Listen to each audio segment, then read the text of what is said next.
त्यांनी शिवसेनेत प्रवेश केलेला आहे। प्रहार जनशक्ती पक्ष शिवसेनेत विलीन केलेले आहे।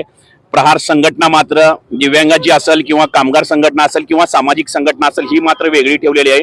प्रहार संघटनेच्या माध्यमातून आज बच्चूभाऊंना भविष्यात मंत्रिपद 6 महिन्यानंतर ज्यावेळेस मंत्रिमंडळाचा विस्तार होईल त्यावेळेस मंत्रिपद आणि आता आमदारकी मिळालेली आहे। शिंदे साहेबांनी हिऱ्याची पारख केलेली आहे। त्या प्रदेशचे विदर्भ असेल किंवा मराठवाडा असेल यामध्ये शिवसेनेची व्याप्ती कशी वाढवता येईल आणि आदरणीय बच्चूभाऊंच्या वरद हस्ताखाली बच्चूभाऊ आमचे वड आहेत, एका वडाच्या छायेखाली आम्ही लहानाचं मोठं झालेलो आहोत। आम्ही पण आदरणीय शिंदे साहेबांची शिवसेना प्रहार संघटनेच्या माध्यमातून कशी व्याप्ती वाढवता येईल आणि कशी आम्हाला म्हणजे शिवसेनेकडून जे काय आम्हाला म्हणजे फार मोठी मदत सुद्धा होणार आहे। भविष्यात जर आम्ही ह्याच्या सत्ताधाऱ्यांच्या बाजूने गेलो तर आमचे कामं सुद्धा होणार आहेत। भविष्यात आम्हाला म्हणजे जे काही आमची अडीअडचणी असतील, उदाहरणार्थ दिव्यांग मंत्रालय ही फार मोठी म्हणजे दिव्यांग मंत्रालयाला डोनेशन मिळणार आहे, दिव्यांग मंत्रालयाला म्हणजे दिव्यांगांना न्याय मिळणार आहे, शेतकऱ्यांना न्याय मिळणार आहे, कर्जमाफी मिळणार आहे।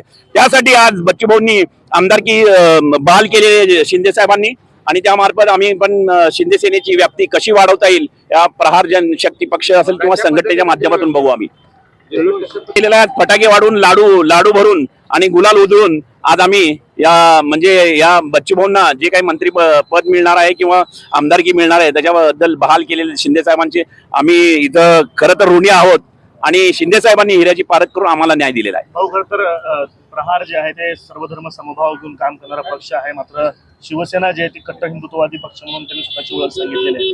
कसं कार्यकर्ता म्हणून त्याच्यामध्ये सगळं समतोल राखणार आहात पुढच्या काळात? आम्ही प्रहार संघटनेच्या माध्यमातून आम्ही काम करणार आहोत। जरी हिंदुत्ववादी संघटना असेल तर त्याला पर्याय असतील काही ना काही, जेणेकरून बच्चूभाऊ या सर्व गोष्टींचा विचार करूनच काहीतरी भविष्य हे करूनच गेले असतील ना। त्या माध्यमातून बच्चूभाऊंच्या माध्यमातून प्रहार संघटनेची एक मीटिंग घेऊन भविष्यात आपण काय घडवू शकतो, काय करू शकतो हे आपण नंतर ठरवूया।